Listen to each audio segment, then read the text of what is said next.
Hey book lovers, I'm Elise and welcome back to my channel.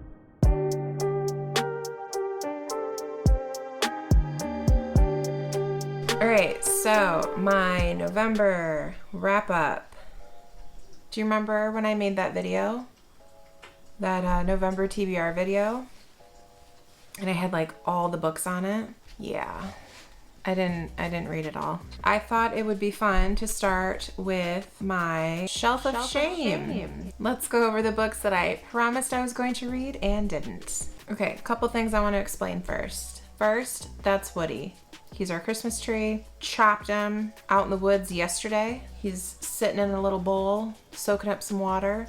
He's officially part of the family. It's gonna be a tough day when we have to dispose of him. He's not decorated yet because he's just not. Second thing is both my kids are upstairs. You may hear jumping around, putting holes into the ceiling, you know. We gotta pull up my video here because I honestly don't remember what I said I was going to read in November. Blah, blah, blah, blah, blah, blah, blah, blah, blah, blah, blah, blah. Oh, right. The first one, The Vanishing Half by Britt Bennett. I did not read this. I started reading it in my Arizona vlog when I was driving through, I wasn't driving, I was riding I was a passenger in the vehicle that was being driven through a blizzard. I'm not DNFing it. I'm just it's on hold until at least January. What's next? Okay, I read that one, so we're good there. Okay, The Ex-Hex by Erin Sterling.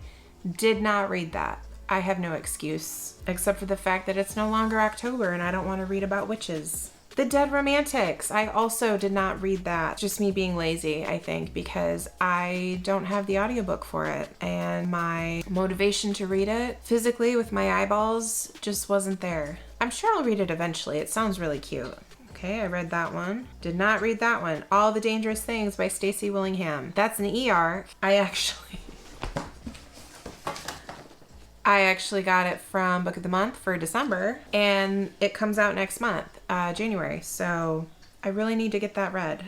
Read that one. That's good. Read that one. Kind of. Okay. All right. Did I read A Court of Mist and Fury in November? Yes. Did I finish it in November? No. The Starless Sea by Erin Morgenstern. I started it with the audiobook. I don't know.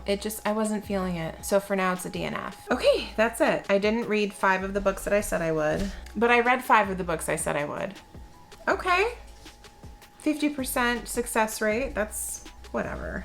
Anyways, moving on. My first completed reading month of being a booktuber was not that successful. So let's hope that December is a little better. Okay, let's talk about what I did read. I only read 6 books this month, which is funny because last month for October, I only read 7 and I was like, that's really low for me. So 6 is really low for me as well. But I'm gonna blame that on the fact that I knew I was going on vacation at the end of November. So I think I maybe slacked a little bit for the rest of the month, anticipating having all this time to read. And I did read quite a bit on vacation, but I also spent a lot of time editing and like relaxing. The moods were mostly emotional, lighthearted, tense, mysterious, funny, and dark. The genres were primarily romance, contemporary, thriller, dystopian, a little bit of sci-fi, a little bit of literary. So the average rating was 4 stars. So that's pretty good. So I had 2 3 stars, a 4 star, 2 4.5 stars, and a 5 star. Let's start with the 3 stars. Clara and the Sun by Kazuo Ishiguro. So this was a sci-fi, but it's extremely literary. So it is a literary sci-fi. As far as my experience reading this, I think 3 is pretty generous. So we follow Clara. Clara is an artificial friend. At the beginning of the book, she's in this store where she's like waiting for a human to come and basically purchase her and take her home. Eventually, she gets chosen, she goes home, and she's this companion to this girl. And that's really all I can say about it, to be honest with you, because the synopsis is pretty vague. So you're kind of forced to go into this pretty blind, which I think is good because it's like expecting one thing and it was completely different. It's very well written. I've actually heard that this is a pretty common style for this author. I probably won't pick anything else up by him unless I'm super intrigued by the synopsis. It's definitely deep, definitely emotional. If you are a fan of the movie Bicentennial Man, this could be a good book for you to pick up. I did like Bicentennial Man, but it's just so sad. I got like the same vibe from this. All right, the next book that I read was The Matzo Ball by Jean Meltzer. It follows this Jewish woman who, in secret, is a pretty successful holiday romance author. The holiday that she writes about is Christmas. Obviously, she hides this side of herself from her very, very Jewish family. Basically, she kind of gets to a point where she has a little bit of writer's block, or she doesn't really, she's just having a hard time finding inspiration for her next book. And her publisher is, you know, really hounding her, like, we need some pages, like, get something written, send it over to us. So what ends up happening is this boy, this man, sorry, who she thinks like blew her off when they were 12 years old. He comes back to town and he's like this, you know, really successful party planner. The company he works for is hosting this big Jewish holiday ball called the Matzo Ball. Her idea is, rather than writing a Christmas romance, is she would write a Jewish romance, pull inspiration from attending this Matzo Ball. So she has to try to figure out, you know, how is she going to get tickets to this ball, because she doesn't want to like approach the guy. Overall, it was a cute read. I loved the humor in it. Like, it was fun. It was just a fun movie. It was a fun book. I had a couple issues with this book though, okay?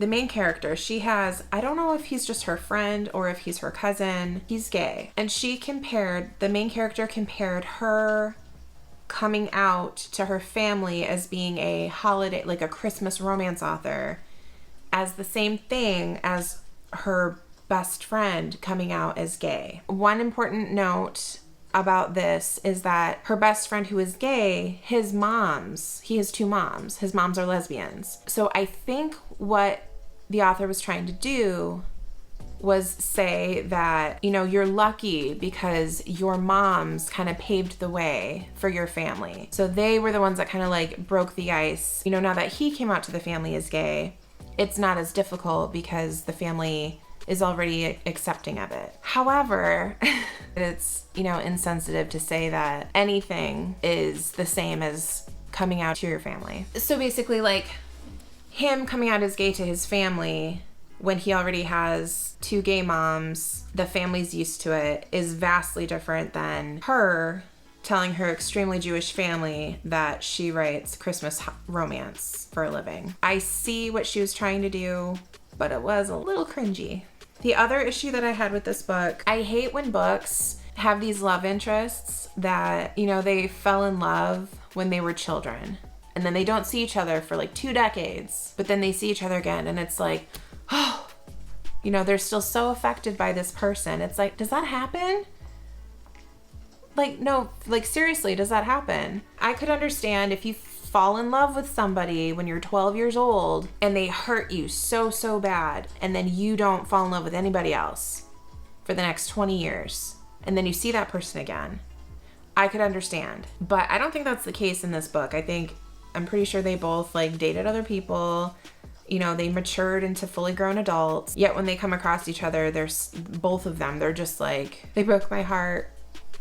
I'm so upset by that, blah, blah, blah. Anyways, that was the matzo ball. My 4-star read was Book Lovers by Emily Henry. This was my first Emily Henry read. I liked it just fine. Small town vibes, enemies to lovers. I'm doing a separate Emily Henry vlog. I'm not gonna give too much detail about my thoughts on this one. Keep your eyes peeled for that vlog. My 4.5-star books, Beach Read by Emily Henry. Again, I'm not gonna go into much detail. This is another small town, enemies to lovers type read. I did like this one better than Beach Read. I will tell you that much, obviously, because that was 4 stars. This is 4.5. It took place in Michigan. I live in Michigan. It takes place in a fake town in Michigan, inspired by real towns in Michigan that I have been to. A lot of the places in this are pretty close to where I live, like within 1 to 2 hours from where I live. So that was kind of cool. Again, keep your eyes peeled for my Emily Henry vlog for more details on my thoughts. And my other 4.5-star read was Daisy Darker by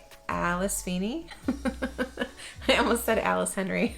I did do a dedicated reading vlog for this book. It is already posted. It was a very interesting vlog because on the one hand, this book was a major disappointment. And on the other hand, I may have found a new favorite author. I will link that vlog down in the description, so be sure to check that out if you haven't already. And the final book in my November wrap-up is my 5-star read, which is Keep It in the Family by John Mars. This book was such a wild ride. I read it, just swing scissors around.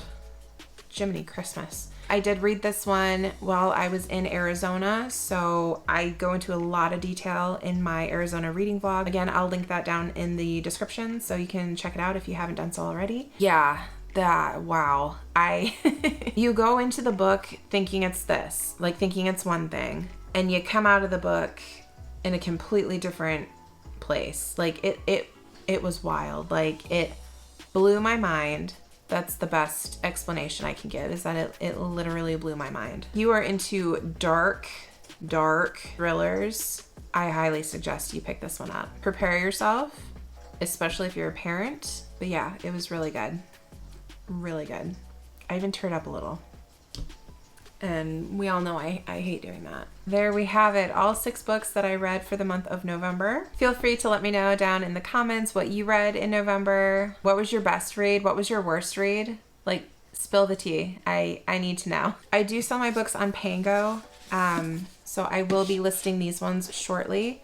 I'm gonna hang on to my Emily Henry ones for now until I finish my Emily Henry vlog, because I still have one final book to read for that. So any books that you see in my wrap-ups, unless I absolutely loved them, I'm very likely going to be getting rid of them. If you're interested in either of these ones, be sure to check out that link below. Thank you so much for joining me today. As always, I appreciate you guys. Be sure to like and subscribe, and until next time, bye.